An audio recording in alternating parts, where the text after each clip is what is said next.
She hadn't spoken in weeks. He hadn't stayed anywhere longer than a night. But when a black cowboy asked the paralyzed girl in the wheelchair for a dance, the whole saloon went still, because everyone knew what that family had lost. The music hadn't even finished its first measure when the room stilled. Not just quiet, the kind that creeps in when a storm is near, but silent like the world had swallowed its breath. Chairs froze mid-scoot. Cards hovered above whiskey-stained tables. A half-raised bottle clinked quietly back to the bar, because everyone saw it, him, her. The cowboy with skin like scorched oak and hands wrapped in worn leather, stepping across the saloon floor toward a girl who couldn't walk and hadn't smiled since the fire took her legs. And beside her, seated in widow's black, her gloved hand clutching the edge of her daughter's wheelchair as if the wood itself might shatter, was Marion Bell. They were known, not just for the Bell Ranch or the way Marion's late husband had built the Northern Rail Spur, but for what had happened the previous winter: the carriage, the bridge, the snow, the horses that spooked. The explosion, the casket too small, the one who didn't make it, and the one who did but came back in silence. Her name was Annabelle. She was 10 years old, spoke in flowers before the fire, and hadn't uttered a sound since. Not even when they brought her to the doctor in Prescott. Not when they tried the mineral springs. Not when Marion held her in the dark of the ranch house night after night and whispered stories until her own voice cracked. Annabelle only stared now, at doorways, at walls, at shadows. She moved when pushed, ate when fed, cried when no one was watching. And then this cowboy, this stranger, walked in. He hadn't meant to stop, just a roof and a drink, maybe some sleep. But he'd heard the piano before he saw the place. Heard it drifting out the swinging doors like something haunting and alive, something aching to be heard. The kind of sound that makes a man pause even after 3 days in the saddle. He stepped through, tipped his hat, and every eye in the room turned toward him. A few lingered, most looked away. There weren't many like him in these parts, fewer still who rode alone. Fewer still who were welcomed. He ordered water, said little, ate slow, didn't touch the whiskey. And when the second set began, when the old man at the upright piano started playing a tune slower than the rest, something mournful and broken, like rain falling on an empty chair, he rose, walked past gamblers, ranch hands, and railroad men, past the stunned bartender and the pianist who missed a note when he saw where the cowboy was headed, right toward Annabelle Bell and her silent, broken stillness. Marion tensed. She didn't move, didn't speak, but the way her hand tightened on the chair's frame told everyone watching the same thing. Don't. Not her, not now. He didn't stop. He knelt, right there on the floor beside Annabelle's chair. His hat came off, pressed gently against his chest. His voice was soft but clear. "May I have this dance, miss?" And something shifted, not in the room but in the girl. She blinked just once.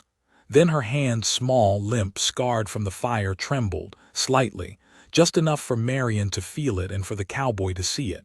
Her fingers curled, not much, but they moved. Marion's mouth parted, a whisper caught behind her teeth, never making it out. He smiled. "You ain't gotta stand, I'll do the dancing." Then, God help them all, he took her hand, gently, like something sacred. He moved with her slowly, guiding her chair in a half-circle away from the table, keeping his steps light, his hands steady.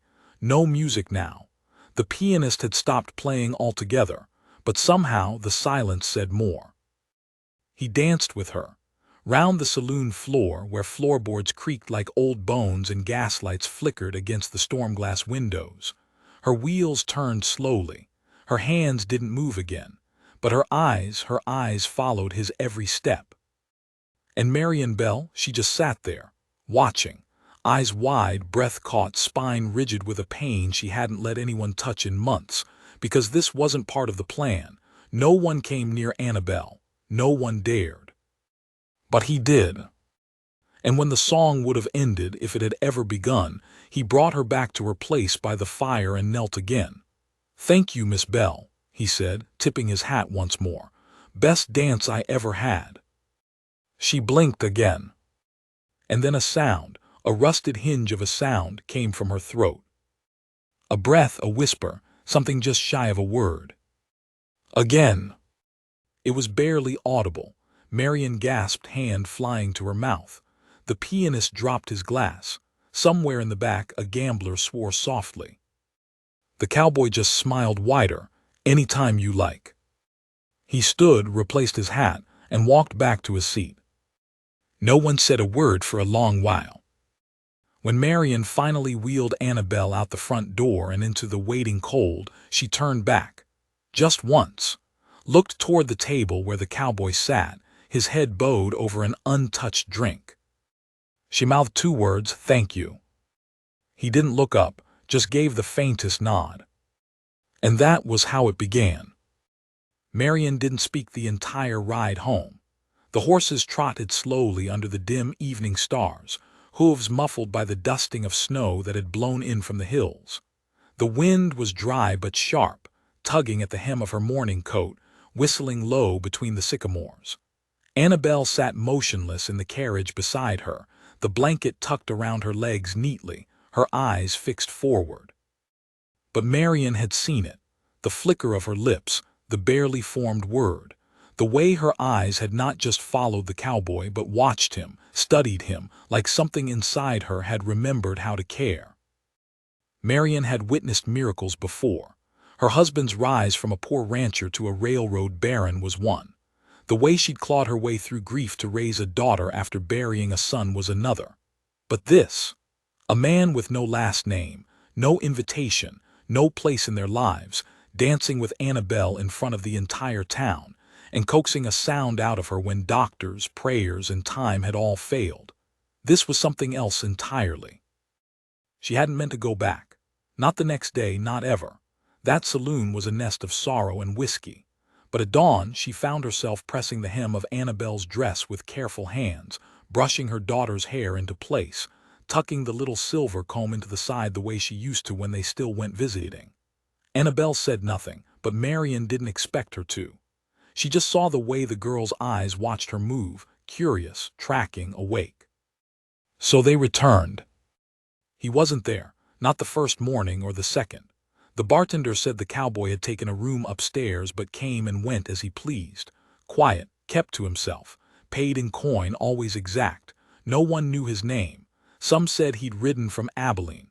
Others swore he was coming from Arizona, where they were hanging men without trial for the color of their skin. Some guessed outlaw, some guessed preacher. Most didn't guess at all. They just kept their eyes down when he passed and spoke in hushed tones after he left. It wasn't until the 3rd evening that he returned, just as the piano struck its first note. He came in through the side door, boots heavy with road dust, gloves tucked into his belt, hat already in hand. Marion sat in the far corner with Annabelle, pretending to read. Her hands trembled on the pages. Annabelle's eyes found him instantly. He approached again, slower this time, like a man not wanting to spook a wild thing. "Evenin', Miss Bell," he said, crouching beside her chair. Annabelle blinked, her hand twitched, Marion's throat tightened. "I came back like I said, thought maybe, if you still felt like dancing." He didn't finish the sentence, he didn't have to. Annabelle didn't move, but this time her eyes met his. He smiled, that a yes. The smallest nod. And again he danced. Not with steps, not with music, but with motion, with grace, with reverence. He moved around her like she was the center of the world and he the tide drawn to her gravity. And Annabelle, her fingers didn't tremble this time. They lifted, just barely, enough to rest on his forearm as he circled her, slow and smooth. People watched. The saloon was quieter than usual but no longer stunned.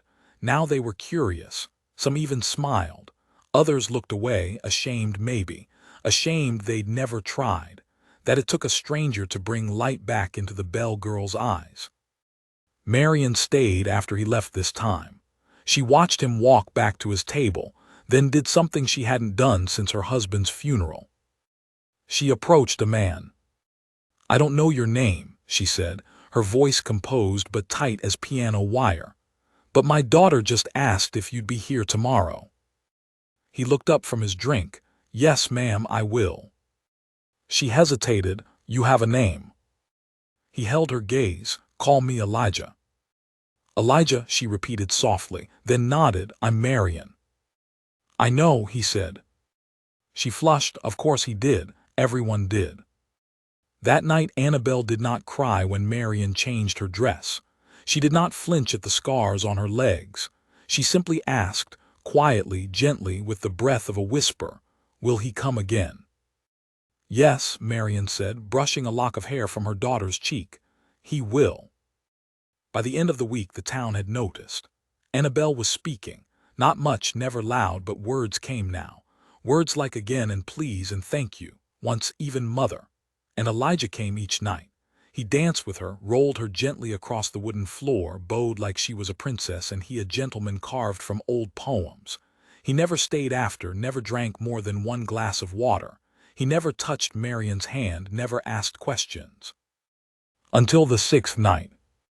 "You're not just passing through, are you?" Marion asked quietly. Elijah didn't look at her. He watched Annabelle instead, asleep now in her chair, a blanket over her knees, a faint smile still on her lips. "I was," he said, "but something told me to stay. Reckon I'm not done here." "Why?" she asked. He finally looked at her. "I've seen enough broken to know what healing looks like," he said. "Don't always get to be near it." Marion said nothing. She wasn't sure she could. Her throat was full. She didn't ask more.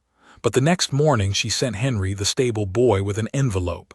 Inside was a note, simple. "You could come to the ranch for supper if you want." Annabelle would like that. So would I, Marion. He came. He arrived just before sunset, boots polished, shirt pressed, hat in hand. He didn't speak much, not at first, just tipped his head to the staff, nodded politely to the cook, and knelt by Annabelle's chair like always. She smiled. It wasn't much, barely more than a soft curve of her lips, but it was real. Dinner was quiet. Marion had the table set with her husband's old silver, the one she hadn't used since the funeral. Elijah ate slow, careful, always watching Annabelle's cues. He never asked about the fire, never asked why the girl in the chair had gone silent for months. He just told stories, light ones. A horse that refused to wear shoes, a rooster that chased him out of a barn, a woman in Kansas who threw a pie tin at his head for smiling too pretty.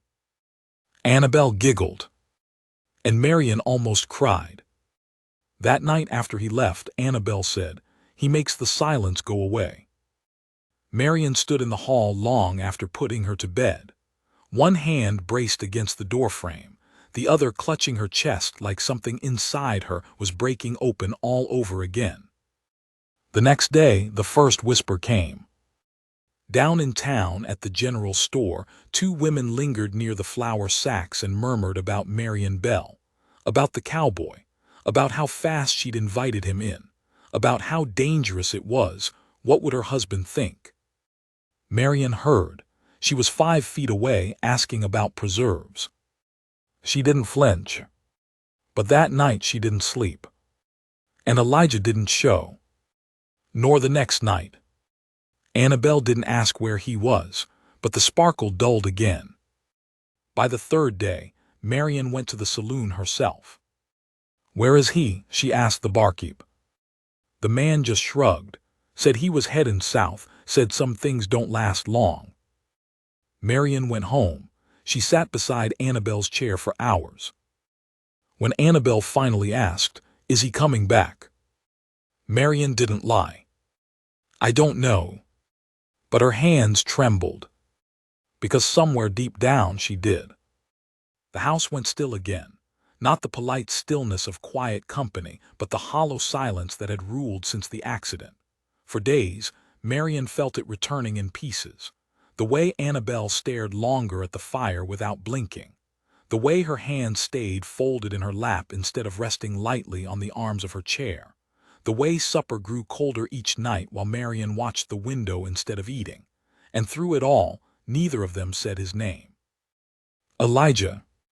She'd only spoken it aloud once, and already it felt like a name not meant to be held for long, like wind or smoke, something you glimpse but can't keep. But he had stayed longer than anyone expected, long enough to bring color back to Annabelle's cheeks, long enough to make the girl laugh again, long enough that, when he disappeared, the absence felt worse than never having known him at all. Marion didn't cry. She didn't speak of it, but she folded Elijah's supper away carefully in the ice box each night, and Annabelle wheeled herself to the porch after breakfast as if expecting hoofbeats. The housekeeper, Edna, tried not to say anything, but Marion could hear it in the way she clanged pans harder or paused just a second longer before opening the curtains. The air had shifted. Hope had drawn breath, and now it was choking. On the fourth day, Marion broke.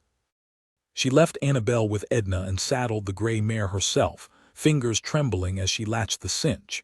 She hadn't ridden since the funeral, not alone, not fast, but she rode now through Bell Valley and down the ridge into town, her widow's black riding skirt catching the wind like a sail. People turned as she passed, some tipping their hats, others only staring. She didn't stop, not for them, not even for the priest who nodded from the chapel steps. She went to the saloon. He wasn't there. She went to the stable, the boarding house, the old man who ran the bathhouse behind the dry goods. No one had seen him. It was the piano man, Wilbur, that finally spoke. "You lookin' for the colored fella?" he asked softly, his fingers idly moving across invisible keys. Marion nodded. "Elijah." Wilbur nodded too. Left in a hurry, quiet, took the canyon trail, said there was a man he needed to find. Marion frowned. "A man?" Wilbur leaned closer. "Said a boy he used to ride with got himself in trouble out west. Said the law wasn't gonna wait." She stepped back. "He's going to help him." Wilbur shrugged. Didn't say, just said he owed him. And that was it. Marion rode home slow, not because she was tired but because something in her ached. Not the ache of loss, she knew that ache well, but the ache of not knowing. Where he'd gone, why, if he was coming back. And for the first time in a long time, she wished she'd asked more. Wished she'd pressed him. Wished she'd done something other than let the man dance with her daughter, change their lives, and vanish like morning mist. That night Annabelle didn't ask about Elijah, but when Marion kissed her forehead, the girl turned her face toward the window and whispered, "He'll come back." Marion sat in the hallway until dawn. She almost didn't go to town the next day, but when Edna mentioned the post, something tugged at her. She took the carriage alone, and inside the postmaster's office, amidst the circulars and bills, was a small envelope. No return address, just her name. She opened it there, hands stiff with cold. "Miss Bell, I'll be gone a short while. There's a man needs saving, and I reckon I know what it means now, being useful in someone else's story. I'll be back when I can. If I don't make it back, tell her the dance was real. Me." She folded the note with shaking fingers. She didn't weep, but her breath hitched once sharply, and the postmaster looked away out of respect. That night, Marion read the letter to Annabelle. The girl was quiet for a long while. Then, "He's not like other men." "No," Marion said softly, "he's not." The days passed slower after that, but not hollow. Something had changed in the wake of his absence.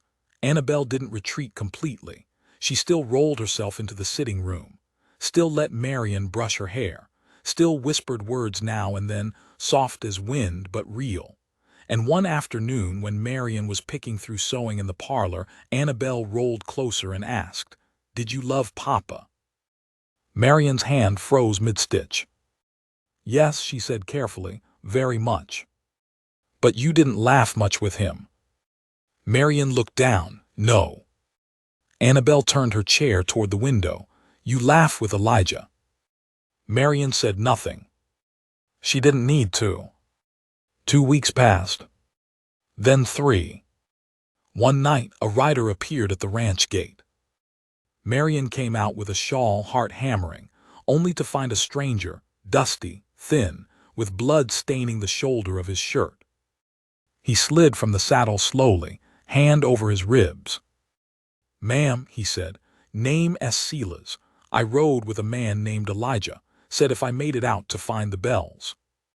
Marion stepped forward, voice low. Where is he? Silas swayed. We tried to get Sam out of jail in Phoenix. Marshall wasn't having it, turned fast, real fast. We ran. Elijah stayed, said someone had to hold him off. Marion's stomach dropped. He was shot. Silas didn't answer. But the look in his eyes said enough. I rode back, he said, fast as I could, thought, if he made it, maybe he'd be heading here. Marion steadied him. You'll stay here tonight. He nodded, barely standing. That night, Annabelle didn't sleep. She kept whispering, he'll come, he promised. Marion sat beside her until morning. When dawn came, it brought nothing but gray skies and wind. But just after midday, hoofbeats echoed down the road. At first Marion didn't move, just stood at the window, heart clenched. Then she saw the rider. Elijah. Blood on his arm, clothes torn, face pale, but riding steady. She ran. Not like a lady, not like a widow. Like someone remembering how to live. He slid off the horse and stumbled. She caught him. Didn't think I'd be back, he murmured. You were late, she said. He smiled faintly, always was. Annabelle was already at the door, eyes wide, face glowing. May I have this dance? Elijah whispered, half collapsing as Marion helped him inside. Annabelle laughed, a full, clear laugh. And for the first time, Marion did too. They stayed in the parlor, no music, no one watching. But Elijah danced with Annabelle again, wheeling her slowly in circles. And Marion watched, heart wide open, guard gone. Not because she needed saving, but because she'd finally found someone who didn't ask her to hide. Elijah stayed. Not for long at first. A few days became a week. A week stretched into 2. The wound on his arm reopened twice and then began to heal, slower than it should have because he kept moving too soon. He claimed it didn't hurt. Marion didn't believe him. She saw the way his hand twitched when he reached for a teacup, the way he gritted his teeth when the evening cold slipped in through the window panes and bit down deep in the muscle. Annabelle watched him constantly. She never asked about Phoenix, never once mentioned the bullet or the blood, but she hovered near him whenever he read aloud by the fire or sat quiet in the garden. She brought him water in the mornings, picked fresh mint for his tea, once even handed him a slip of paper with a flower drawn on it, delicate, blooming, and incomplete. Marion found it tucked into Elijah's pocket the next day, folded like something precious. He never once asked Marion for anything. Not a bed, not medicine, not explanation, but he worked like he belonged, helped Henry with the stables, cut firewood, repaired the front gate without being told. When the new stove arrived, he installed it himself while Marion stood watching from the hallway, arms crossed tightly but not with suspicion. She was studying something, and not for the first time, something about the way he moved. Quiet, intentional. Like a man who'd taught himself how to disappear but had chosen, for whatever reason, not to. The town kept its distance. Rumors had begun to soften after his departure, especially when it became clear that Annabelle was speaking again. Marion had brought her into town herself on 2 occasions since, the girl seated in her chair, back straight, eyes bright, once to the post, once to the chapel. Father Clemens had cried openly upon hearing her whisper his name. But Elijah didn't return to the saloon, not once, and Marion didn't press it. She knew what people were, what they whispered. She heard the sideways comments, the polite warnings couched in neighborly concern. Careful, Marion, hearts move fast when they've been starved too long. Or, don't let her lean too hard on one man's kindness. What happens when he rides on again? She smiled, nodded, said nothing. But her nights grew long again, not from loneliness. Elijah's presence filled the house in a way that stilled the dark, but from something worse, expectation. Because Marion knew something she hadn't told him yet. And it sat inside her like a stone. It began with a letter from her late husband's lawyer. She hadn't read it fully the first time it came. It had arrived weeks after the accident, when she was still sleeping in a chair beside Annabelle's cot, and hadn't spoken to anyone for more than an hour at a time. She detucked it into a drawer unread with a dozen others. But now it lay open on her lap as she sat at the desk in the parlor, the rain tapping gently against the windows, Elijah outside feeding the horses under a canvas cover. The words were colder than she remembered. Per the conditions of the estate and the trust, any prolonged relationship or cohabitation with a man not legally recognized as family may trigger a review of guardianship and future financial dispersals. These stipulations, while outdated, remain binding. Marion folded the letter slowly. Elijah was not family, not by blood, not by law, and if someone decided to challenge that, if someone decided to take Annabelle, it wouldn't be hard. One whisper, one judge, one name. She placed the letter in the fire. Watch it curl black and vanish. But her hands didn't stop shaking for hours. That evening she found Elijah in the kitchen. He was finishing dishes, sleeves rolled up, his bandaged arm flexing with the motion of the cloth. "You didn't have to do that," she said softly. He didn't turn, didn't mind. She hesitated, then, "Would you come sit a moment?" He dried his hands and followed her to the parlor, where the fire was already lit and Annabelle had fallen asleep curled beneath a quilt on the settee. Her coloring had returned in full these past days. Her hair had grown long again, curling at the ends. She smiled in her sleep now. Marion poured tea, passed him a cup, then sat across from him. "I need to ask you something," she said, "and you're allowed to say no." He raised his brow. "All right." She took a breath. "I need you to marry me." The silence was not stunned. It was slow, careful, as if the air itself refused to stir until he did. Elijah blinked once. "That's not a thing to joke about." "I'm not joking." He set the cup down. "You don't even know me. I know what you've done for my daughter. I know what you've done for me." "That's not the same."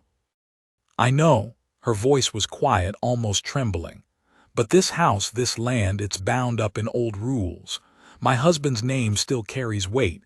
There are trustees, lawyers. They're waiting for me to make a mistake." "Is that what I am?" he asked, voice low. "A mistake?" "No," she whispered. "You're the only thing that's made sense in a long time." He stood then, paced toward the fireplace. "Marion, I'm a black man in a white town with no title, no land, and no right to ask for a place at your table." "And yet," she said, rising, "you've been at that table every night for 2 weeks. My daughter asks for you before she eats. She falls asleep asking if you'll stay." He turned slowly. "Don't do this out of fear." "I'm not." Her eyes met his. "I'm doing it because I don't want to lose the only good thing left that wasn't buried in that fire." The silence stretched. Then he stepped closer, took her hand. "If we do this, it's not pretend," he said. "I won't be your ghost of a husband. I won't sleep in the barn.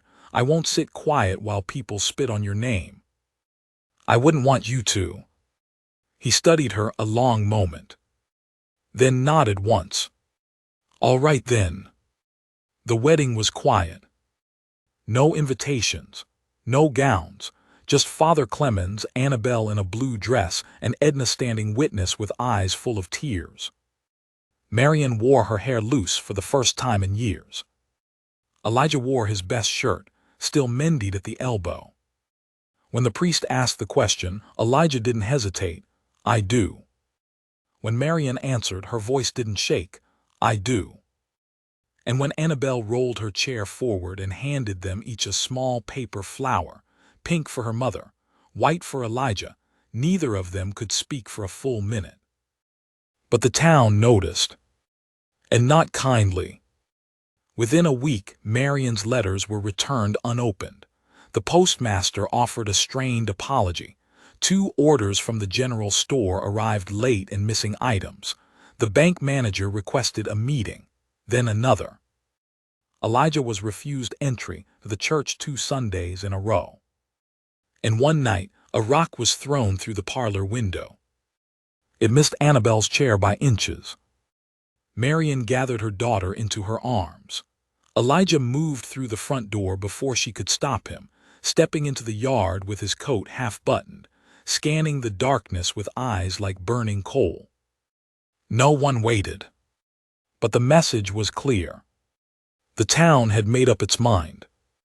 "You can't stay," Marion said the next morning. Elijah didn't respond, just kept splitting kindling. She tried again. "They'll come back. Next time it won't be a rock." "I know. You should leave." He paused, straightened, looked at her. "And leave you to fight this alone. I've fought worse. I'm not going." She moved toward him, something fierce rising in her chest. "You think I'm afraid of men with rocks. I'm afraid they'll come when you're not here. I'm afraid they'll take Annabelle. I'm afraid of being too proud to see it coming." Elijah set the axe down. "I'm not going," he repeated, "and if they come for her, they'll have to go through me." Marion's voice cracked. "And if they shoot you in the back again?" He stepped close, took her hand. "Then you'll bury me like you buried the past, and you'll keep living, because that's what strong women do." She pressed her forehead against his chest.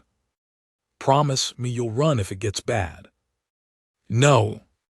Elijah, I don't run from family." That night Annabelle had another dream. She called out in her sleep, a full sentence this time. "Elijah, don't go." He heard it from the hallway and smiled. Because no one, not bullets, not fire, not hate, was going to take him from that house again. Not while she still had breath in her body. Not while he could still stand. The next few days unfolded like a slow, steady march toward something inevitable. No more letters arrived. No more deliveries came. The Bell Ranch stood quiet in the cold morning light, smoke curling from the chimney, snow melting in soft rivulets down the hill. But it wasn't the peace of winter. It was the hush before a storm.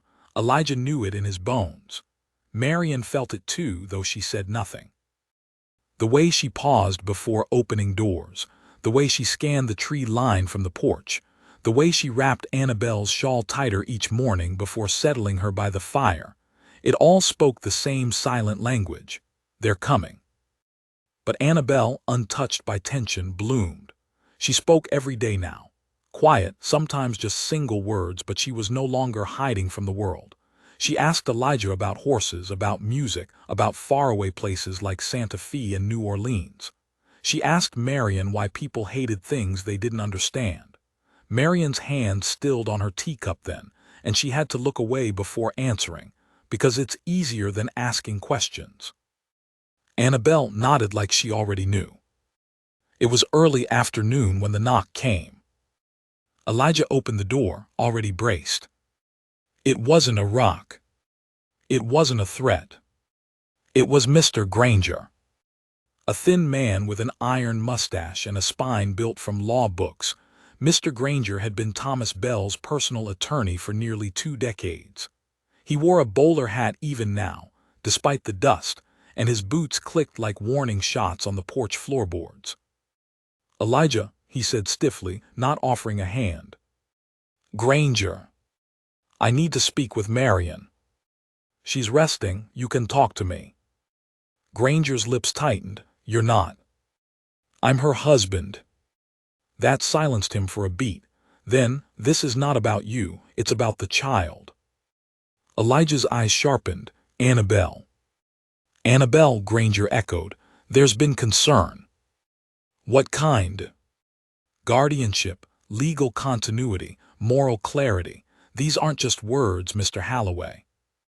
"You looked up my name." "I look up anything that could damage an estate I manage." Elijah stepped onto the porch fully, closing the door behind him. "You threatening us?" "I'm reminding you," Granger said, pulling a paper from his coat. "Marion's claim to the land and assets is secure, unless someone proves her current arrangement puts the child's welfare in jeopardy. Unorthodox decisions, marrying outside one's station, allowing strangers to influence the household, Those can raise questions. You ever been inside this house? Elijah asked quietly. No. Then don't pretend you know what goes on in it. Granger's face twitched. I'll be filing a petition. You do that, Elijah said. Just be sure you come back with more than rumors. Granger turned without a word, stepping off the porch and into the waiting carriage. The silence he left behind clung like smoke. Marian didn't react the way Elijah expected. She didn't pace. She didn't curse.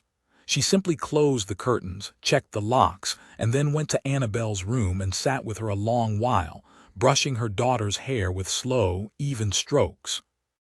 Later that night, she pulled the old wedding chest from under her bed and laid its contents out on the quilt. Letters, deeds, the original trust agreement. Elijah watched from the doorway, arms crossed, jaw set. I should have burned this with the rest, she said, tapping the trust. But I thought maybe someday it would protect her. And now it might destroy us. Elijah stepped into the room, sat beside her. What do you need from me? She didn't look at him. A miracle. Then we make one. By the end of the week, the first court notice arrived. Granger had filed a formal inquiry with the district office, petitioning for a review of guardianship, citing concerns about marital legitimacy, property vulnerability, and the child's long-term welfare. They had 14 days. The house grew quieter after that, not from sadness, but from preparation. Elijah rode into town twice, once for papers, once for witnesses. People turned their backs on him openly now. A man spat near his boots. Another called him a leech and a liar. Elijah said nothing. He moved through the street like a shadow, tall and silent, hands never leaving his coat pockets. Marian stayed home, writing letters. Annabelle grew quiet again, watching the windows, asking fewer questions. Then came the visit Marian had been dreading. Reverend Halford. She met him on the porch, shoulders square, chin high. Mrs. Bell, he greeted, voice tight. May I come in? No, she said, you may not. His brows rose. I only want to talk. You want to pretend you're worried about my soul when all you're really concerned with is the shape of my bed. That's not fair. Neither is condemning a man you never bothered to know. He cleared his throat. There are children in this community, families. I have a family. She's not safe. Marian stepped forward, voice sharp as winter. She's safer than she's been since the fire, since my husband died, since your prayers stopped arriving. He blinked. Tell me, she said, which part of the Bible says I should choose loneliness over love? Halford said nothing. She closed the door. Elijah was waiting in the hall. You all right? He asked. She didn't answer, just leaned her forehead against his chest and exhaled like she'd been holding her breath for months. The hearing was set for a Monday. They arrived early, Marian dressed in navy blue, Annabelle in a new dress, Elijah in his cleanest coat and pressed shirt. The courtroom was small, wood-paneled, crowded with people who hadn't spoken to the Bells in years. Granger sat at the front, papers arranged neatly. A judge with graying hair and a heavy brow presided. The proceedings were dry at first. Granger made his points about the trust, the unusual marriage, the lack of community oversight. He read aloud from documents written long before any of them had been born. Marian watched him with a gaze like stone. Elijah sat still beside her, one hand resting lightly on Annabelle's shoulder. Then came the testimony. Reverend Halford spoke first, guarded, polite, concerned. He used words like tradition and legacy. He never once said Elijah's name. Then Edna took the stand. And changed everything. I've worked for Marian Bell for 12 years, she said. I was there when her husband died. I was there when the barn caught fire. I pulled Annabelle from the floor myself. She paused, voice steady. And I was there when she stopped speaking, for nearly 9 months. Nothing, not a word.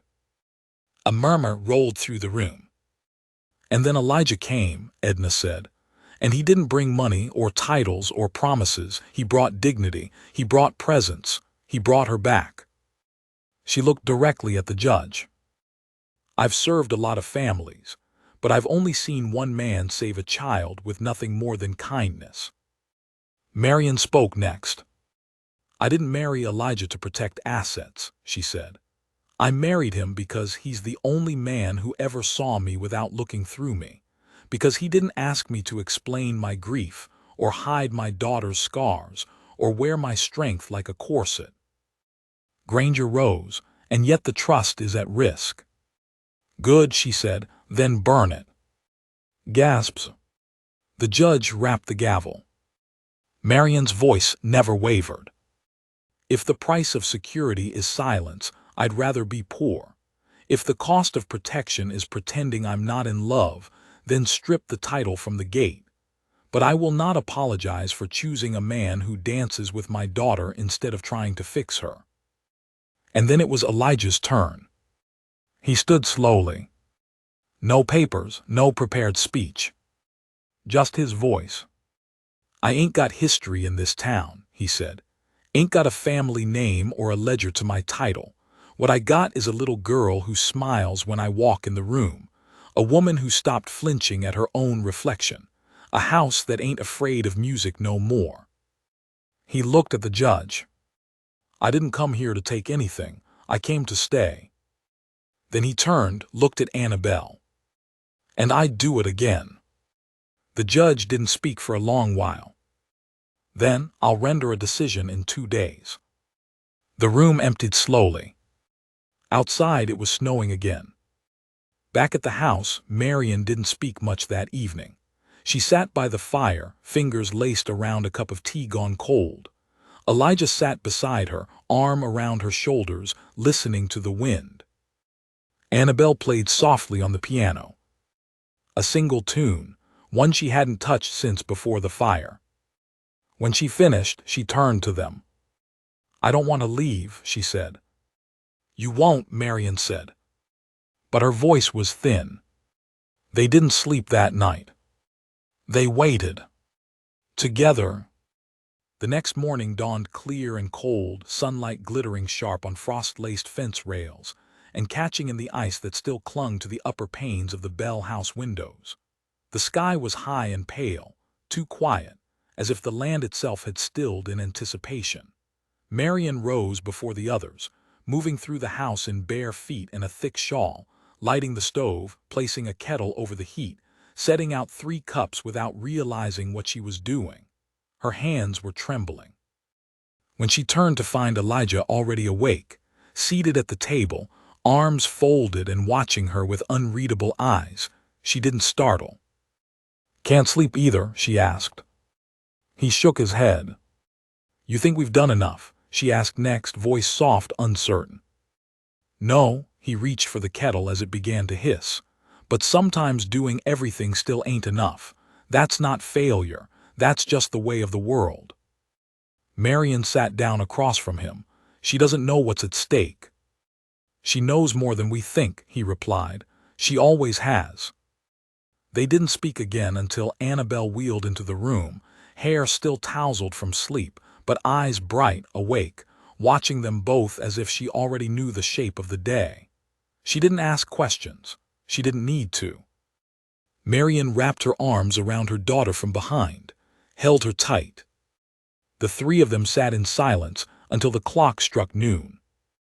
The verdict came not with a carriage or a courier but a telegram, delivered by a boy no older than 12 with trembling fingers and eyes too wide for his face. Marion tipped him double, closed the door gently. The wire was thin, folded 3 times. Elijah stepped up behind her. She unfolded it with care. Her eyes scanned the brief lines. Then she handed it to him. Petition denied. Guardianship unchallenged. Family recognized under law. Case closed. She didn't cry. Not at first. She simply leaned back into Elijah's chest and let herself breathe for what felt like the first time in weeks. Annabelle watched them from the kitchen doorway, one hand still resting on the wheel of her chair, the other covering her mouth.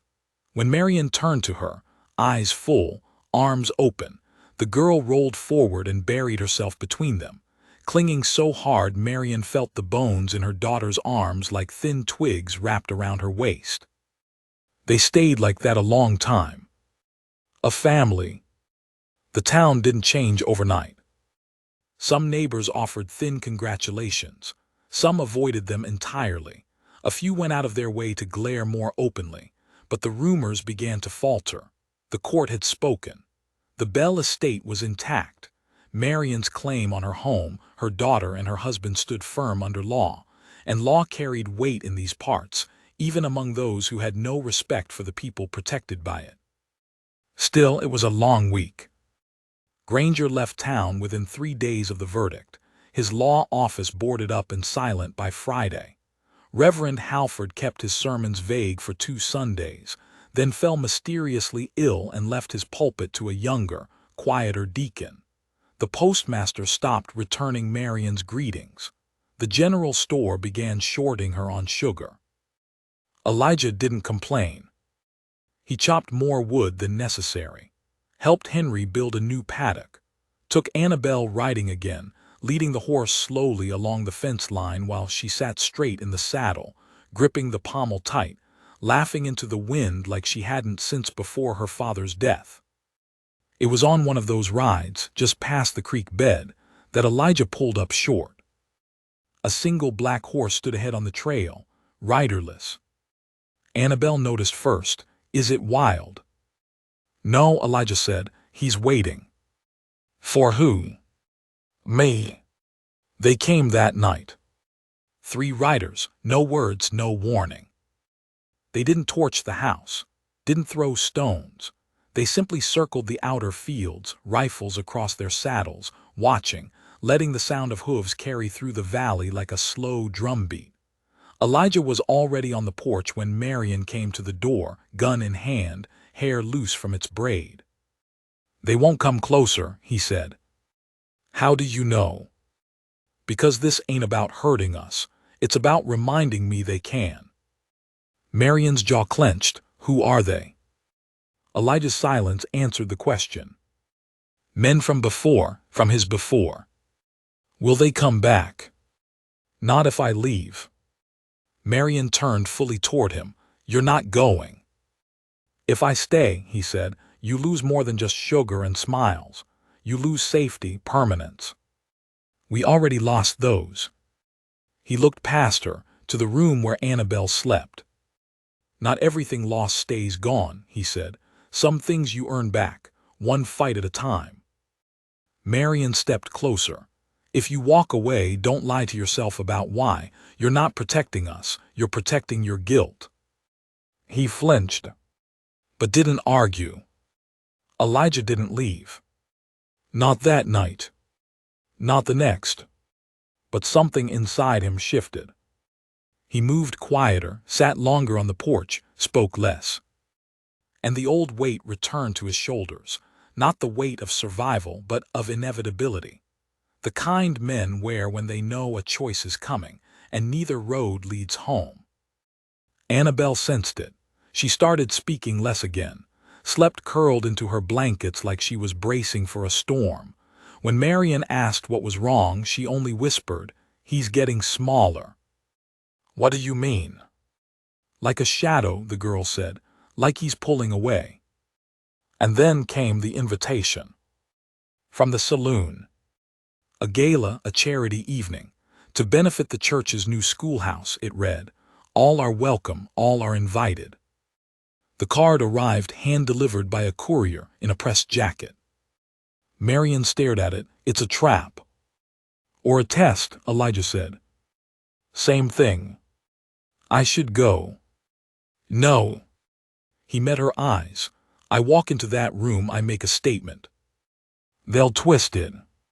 "Let them." Marion paced the parlor, fists clenched. "They're not asking you to come. They're daring you to." "Then let them find out who they're daring." He wore black that night. pressed shirt, clean boots, a band of silver around one wrist, Marion's late husband's cuff. Annabelle wore blue again, not her finest dress, her favorite, the one Elijah had complimented the first time they met. Marion pinned her hair back, laced her boots, watched herself in the mirror a long time before whispering, "Let them look." The saloon was packed. Fiddle music, candles, whiskey, velvet curtains and lace-wrapped lamps. Eyes turned as soon as the bells entered. Conversations paused. Forks stopped halfway to mouths. Elijah stepped in first. Marion wheeled Annabelle beside him. They didn't flinch. The music died by the time they reached the center. Silence. And then Elijah held out his hand. "May I have this dance?" he asked Annabelle. She looked up at him, startled. Then smiled. "You don't mind dancing with someone who can't walk?" "I'd be honored." He placed one hand gently at her waist. The other took her hand. She rested her free hand lightly on his shoulder. He didn't move her chair. He danced with it. Slowly, purposefully. Turning in a wide arc as the pianist, catching the signal, began to play something soft, something true.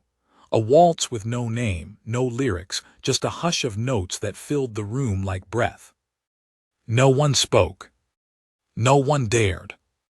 The cowboy and the girl moved like a single shape, her laughter rising in bursts, his smile small and private, and full of something so rare it left the watching crowd breathless.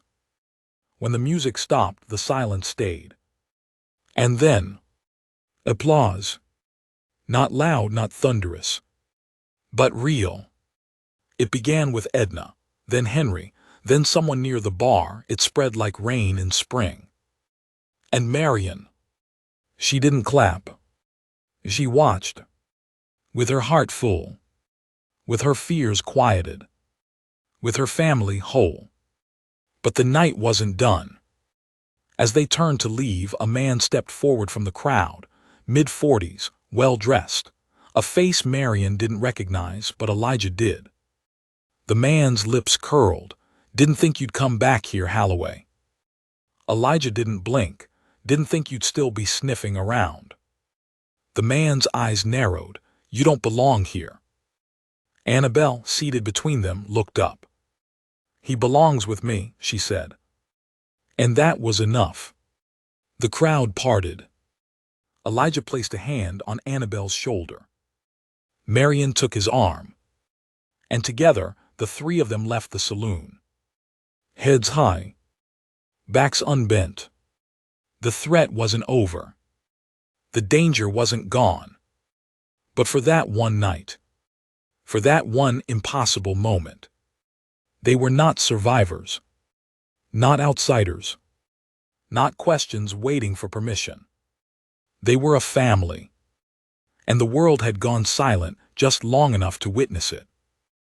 The saloon's piano was still humming in Marion's mind when they reached home, the echo of keys following her through the quiet hallway like a memory that refused to settle. She paused near the front window, pulling back the curtain just enough to see the road behind them. Empty. No riders, no torches, no boots stamping toward the porch. Still, her hand lingered there a moment longer, just in case. Just long enough to watch the silence, to feel how fragile it was, how easily it could break again. Elijah was in the sitting room, crouched near the stove, loading it with fresh wood. Annabelle had long since been tucked into bed, cheeks flushed and head still full of music. She'd fallen asleep smiling, murmuring a tune under her breath that even Marion didn't recognize. But Elijah had known it, had hummed the harmony softly until her breathing slowed.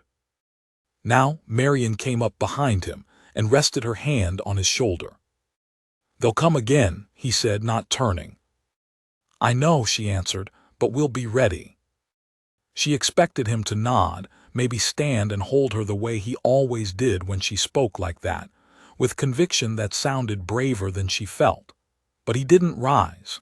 His hands stayed buried in the kindling, fists closed around nothing. "Elijah." "They won't stop because of a dance, Marion," he said finally, voice rough. They won't stop because a girl smiled or a room clapped. You know that. I do. But you're still pretending like it's over. I'm not. You want it to be. She pulled her hand back. Don't you? He turned then slowly, more than anything. The words weren't angry, just tired, honest, and Marion knew in her bones that this man wasn't built for waiting. He was built for storms, for fire and motion and the ache of always looking behind him. Elijah, she said carefully, you don't owe anyone a sacrifice. I owe you peace. Then stay, she said, because you're the only peace we have. The next morning, someone shot the dog. Not dead, just wounded. A clean shot through the haunch, left to bleed out beside the front steps. Marion found her first. She didn't scream, she didn't cry. She simply gathered the limp creature into her arms, whispered words no one else heard, and carried her to the kitchen table where Edna helped dress the wound with trembling fingers and water gone pink in the basin. Elijah stood on the porch, eyes scanning the trees, gun across his lap. There were no footprints in the fresh snow, no boot marks on the lower road. Whoever had done it had circled wide, stayed low, taken their time. This wasn't random. It was a message. And it had been signed with silence. That night Elijah didn't sleep. He sat near the window, eyes open, back straight. A lantern burned low beside him, casting long shadows up the far wall. Marion came to him just before dawn, wrapped in her shawl, her face pale. I don't want her to be afraid again, she whispered. She won't be. You don't know that. I know she's stronger than they think. Marion lowered herself onto the floor beside him, resting her head against his leg. Do you still want to leave? No. But I think I have to. He didn't say goodbye the next morning. He saddled his horse before the sun rose, took only what he needed, left his coat hanging on the porch hook. Marion woke to an empty bed. She didn't scream, she didn't cry. She went to the front room, found Annabelle already awake, sitting stiffly in her chair, hands in her lap. They didn't speak. They just listened to the wind, to the creak of the floorboards, to the sound of hoofbeats disappearing down the southern trail. Neither of them said his name. They didn't need to. Elijah rode until his fingers went numb. Past the high ridge, past the edge of the map. He didn't stop until the trees opened into a wide clearing, and 3 men stepped out to meet him. They were dressed plain, no badges, no symbols, but he knew them. Knew what they stood for. Knew how this ended. You came alone, the tallest one said. I wasn't planning to bring a parade, Elijah answered. You weren't invited at all. You sent a bullet to my porch, he said. That's an invitation in my language. The second man chuckled. Always did like you, Holloway. You don't get to like me, Elijah replied. Not after what you did to that boy in Abilene. Not after what you did to Mabel. Silence. Then the third man stepped forward, eyes narrow. You know why we came. You've been playing house with a white widow and a half-dead girl, making a fool of yourself. No, Elijah said. I've been living, something none of you ever figured out. Then die for it. The fight didn't last long. Elijah was fast, always had been. But they were faster. Not with their hands, with their hate. He took the first shot in the shoulder, the second in his side. The third never landed. He threw the man before it came. By the time it was over, one lay dead. One groaned in the snow, blood pouring from his jaw. The third was gone, running, boots sliding as he vanished into the trees. Elijah staggered, breath rasping. And then he mounted his horse and turned back north. He didn't remember the ride home. Only the cold. Only the feeling of blood soaking through his shirt and the sound of the wind trying to pull him from the saddle. He made it to the edge of the Bell Ranch. Didn't make it past the fence line. It was Edna who found him. Hours later, horse snorting and pacing, reins tangled in the gate. "Elijah," she whispered, kneeling beside him, pressing her apron against the wound in his chest. "Lord, no, not now, not like this." He opened one eye. "Took you long enough." "Don't joke." "Not joking." She pressed harder. "You ride for the doctor," he whispered, "and tell Marion, tell her." "You'll tell her yourself." "He didn't die." "Not that night." "Not the next." Marion sat by his side day and night, sponge in hand, breath held every time his skin burned hotter than it should. Annabelle brought water. Edna boiled bandages. Henry stood watch outside with a shotgun across his lap. For 7 days he lingered. For 7 nights the house stayed silent. And then finally, on the morning of the 8th, he opened his eyes. "I'm still here," he rasped. Marion burst into tears. The town changed after that. Slowly. Not with parades or apologies, but with presents. People came by, dropped off pies, left letters. One man from the general store came to the porch and apologized, said he'd been wrong, said he'd raised his kids better. The preacher's wife brought soup. A few children came asking if Annabelle could teach them to play piano. She did. Every Wednesday. Elijah walked again. Hard at first, then steady. He danced with Marion under the stars, no music but the crickets and the wind. He held Annabelle in the field while she pointed out shapes in the clouds. And one day, the court clerk showed up with a package. A new document. Signed, notarized, sealed. A deed. Not just for the house. For the land. All of it. In both their names. Together. That night as the fire burned low, Marion asked him quietly, "Do you still feel like a shadow?" He took her hand. "No," he said, "I feel seen." The thaw came slow, mud before green, quiet before color, but the Bells' house woke up anyway, one creak, one breath, one laugh at a time. Elijah's wounds healed. Marion's eyes stopped searching the horizon. Annabelle played the same song every morning, slow and sure with one hand. They called it their anthem. She said it sounded like someone choosing to live. No one came after them again. The saloon opened its doors for spring supper. Marion hadn't planned to go, but Elijah looked at her the way he did when he meant something. "It matters," he said, to her. So they dressed. Simple, clean. Henry drove the wagon, Edna rode up front. Inside, lights spilled warm and bright, laughter, fiddle, clatter, and space cleared for dancing. Elijah held out his hand to Annabelle like before. "You wanna dance?" She nodded. This time no one stared in judgment, only wonder. They spun together, one walking, one wheeling, both flying.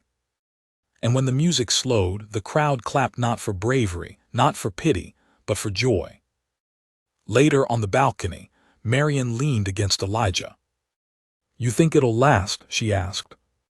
He smiled. "It already has." Back at the house, Marion wrote again. Not for lawyers, not for court. Just a story about a widow, a writer, and the girl who danced sitting down. And when Annabelle laughed from the piano bench, when Elijah lifted her into the air and Marion called out, "What do we say when we feel lucky?" They both shouted back, "We say thank you."